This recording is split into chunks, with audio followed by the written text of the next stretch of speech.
Basic types of support and resistance trend lines. Along with price levels, trend lines are one of the most basic kinds of support and resistance.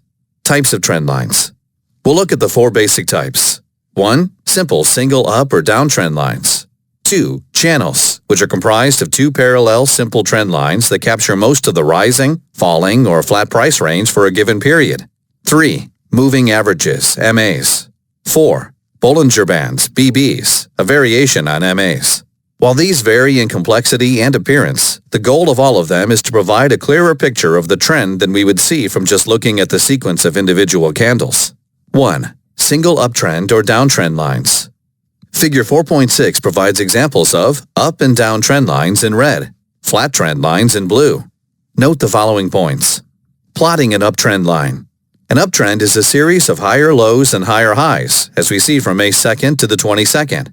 To plot an uptrend line, draw a line that connects as many of the higher lows of the candle bodies as possible, while best capturing the overall upward slope, even if that means having some candlesticks either not touching the line or crossing it. Trends rarely move in neat straight lines, so varying degrees of overlapping candles are okay. Plotting a downtrend line. A downtrend is a series of lower highs and lower lows. To plot a downtrend line, you want to connect as many of the lower highs as possible, while best showing the overall downward slope. Again, it's okay to have some outlier candlesticks. Plotting a flat trading range requires 2 parallel lines. By definition, a flat trend that moves neither up nor down requires 2 simple parallel trend lines, called a channel, to describe the upper and lower end of the trading range. We'll learn more channels in the next article. Again, feel free to ignore some of the outlier candles in order to better capture the overall direction.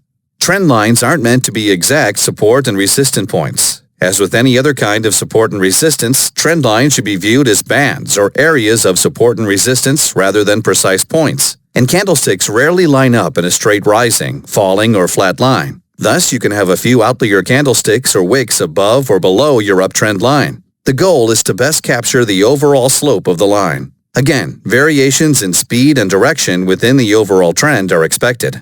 Trend lines usually include shorter-term counter trends. Even in strong trends, price typically oscillates up and down within the longer-term overall direction. In other words, trends contain shorter-term counter moves, as shown by the short counter trend lines within the up and down trends.